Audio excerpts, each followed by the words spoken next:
Yo, what's up mga kabi? Today may pupuntahan tayo na supposed to be dapat bukas. Natawagan natin si Madam. Sabi ni Madam, shoutout sa'yo kay Madam Jaja. Ngayon na daw kayo pumunta kasi bukas wala siya.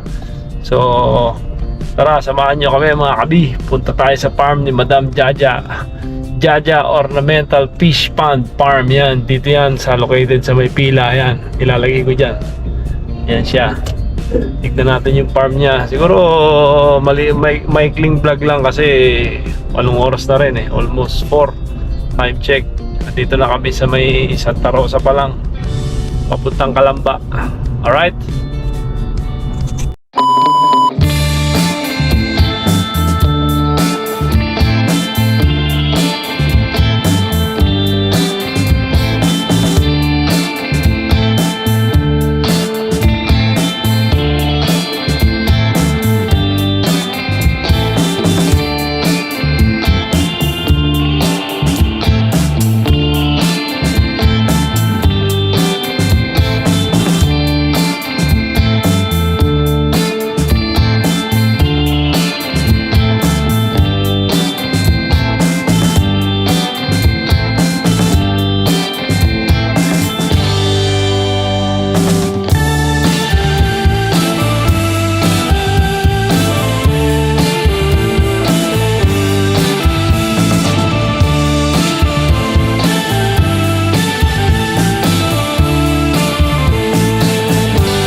Bukas sila 7 AM to 5 PM. May ilig sa isda. Ayan, dito na sa pila. Dami oh. Ayan. Ganda niyan. Parang ano pang swimmingan talaga oh. Sa laki ng farm. Tapos alam ko, na-extend to. Meron pa siya dun eh. Naglagay siya dun. Part na dun mga kabi. Ayun si Madam. Sip siya ni Mrs.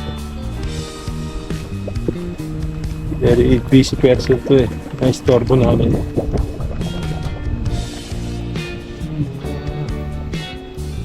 Kulay blue. Seafood din ha tayo. Ganun lang siya, tubig niya kami. Pagkat hindi madugay mo, kalahating lang. Titira ka ng kalahating. Basta ng tubig? Anong tubig ka na? Dapat po kayo maglalagay, iba tubig sa dyan. Kasi, ano yun? Well din, Ben. Di pwede yun. Di pwede. Mag-iipon kayo. Ito hindi yan parehas. Diyan ka magkakamag-anak yan. Yan. Yan.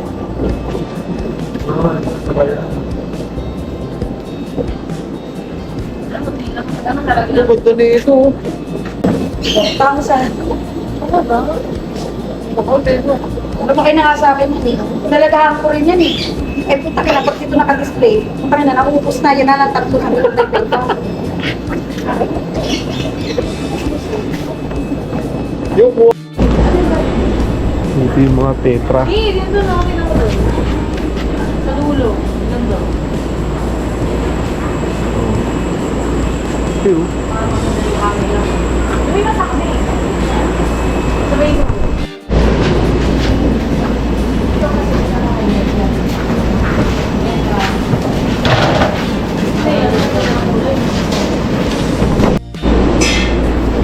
Ang gaga na to, siya mo. Salbahe. Nagsasalita yan. Oo. Hi! Ba? Bati tayo? Lumabas ka na dyan. Bakit ka nagtatago? Nagsasalita tayo ba? Sungit mo ah! Nakagato. Ba?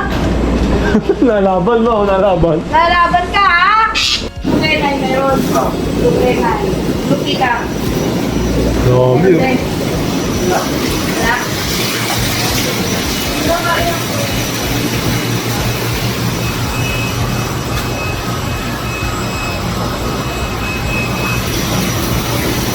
Isda oh.